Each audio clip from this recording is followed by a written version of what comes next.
태국 뉴스를 가장 쉽고 빠르게 전해주는 영준이의 태국 뉴스룸. 구독과 좋아요는 사랑입니다. 영준이의 태국 뉴스룸 시작합니다. 타이 에어아시아 X가 2024년 12월 15일부터 방콕 돈무안 공항과 인도 뉴델리 간 직항 노선을 개설합니다.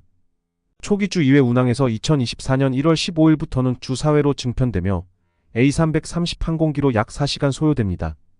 이번 노선은 태국과 인도를 잇는 15번째 직항 노선으로 뉴델리의 역사적 명소와 태국 주요 관광지를 연결해 관광객 유치에 기여할 전망입니다. 태국 전진당 대표인 피타림 짜를랏이 우돈타니주에서 열린 지방선거 유세연설에서 자신이 최근 해외에 머물렀던 이유를 설명하며 그곳에서 시간을 낭비하지 않고 차분하게 기다리면서 9년 뒤에 국민이 원한다면 더 나은 총리로 돌아오겠다고 언급했습니다.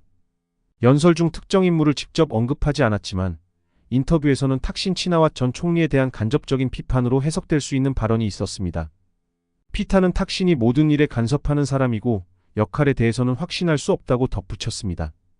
또한 탁신 친나와 딸인 패통탄 정부가 임기를 완수할 것이라고 분석한 데 대해 피타는 그 점을 확신한다면 축하할 일이지만 국민에게 실질적인 이익을 주는 계획이 있어야 한다고 말하며 임기를 채우는 것만으로는 의미가 없으며 국민에게 실질적인 가치를 제공하지 못한다면 정부의 존재 이유를 묻고 싶다고 언급했습니다. 탁신 전 총리가 우돈타니 선거 유세에서 정부의 주요 경제 정책을 발표했습니다. 첫째, 50에서 60세 대상 1만 바트 지급으로 디지털 월렛을 통해 지급되며 기존 정책 수혜자와 중복되지 않는 대상이 선정됩니다. 둘째, 가계부채 해결을 위해 중앙은행 납부금을 줄이고 3년간 이자 면제를 지원해 채무구조를 개선합니다. 셋째, 모두를 위한 주택 공급으로 월 4,000바트 할부주택 제공을 추진합니다. 넷째, 최저임금 인상과 급여 조정으로 최저임금을 400바트로 인상하고 내년 1월 시행을 목표로 합니다. 정부는 이들 정책을 통해 경제회복과 국민 지지를 강화할 계획이며 12월 12일 성과를 발표할 예정입니다.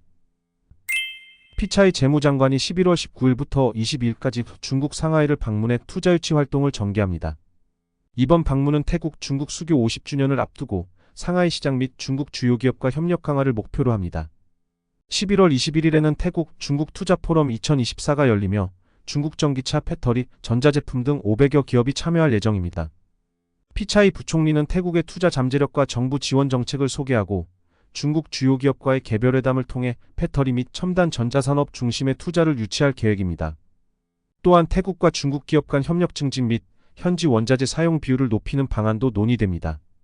올해 1월부터 9월까지 중국은 554건의 태국 투자 프로젝트를 통해 약 1,140억 바트를 투자했으며 이는 외국인 투자 1위를 기록했습니다. 2024년 연말과 신년 연휴 항공권 가격 상승에 대비해 수리아 부총리 겸 교통부 장관은 항공편 확충 계획을 발표했습니다.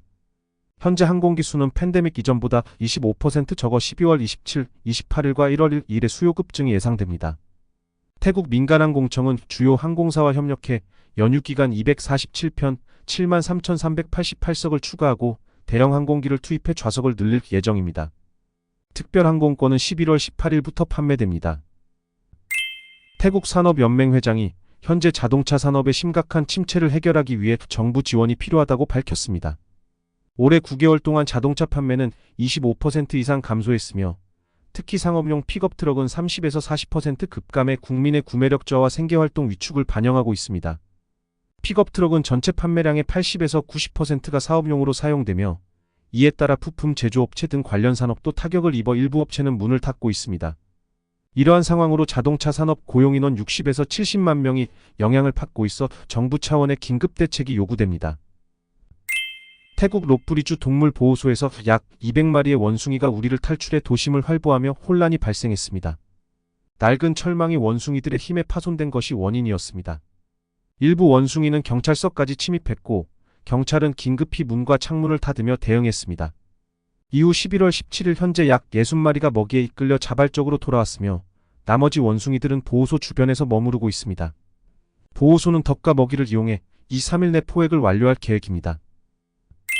태국 무역대표단이 사우디아라비아 식품의약청과 회담 후 사우디가 소비식품의 80% 이상을 수입에 의존하고 있어 태국의 식품 및 과일 수출을 적극 지원할 준비가 되어 있다고 밝혔습니다. 특히 태국산 제품의 높은 신뢰도를 고려해 태국산 의약품의 수입 등록 수수료를 감면하고 심사 기간을 단축하는 특별 조치를 취할 예정이라고 전했습니다.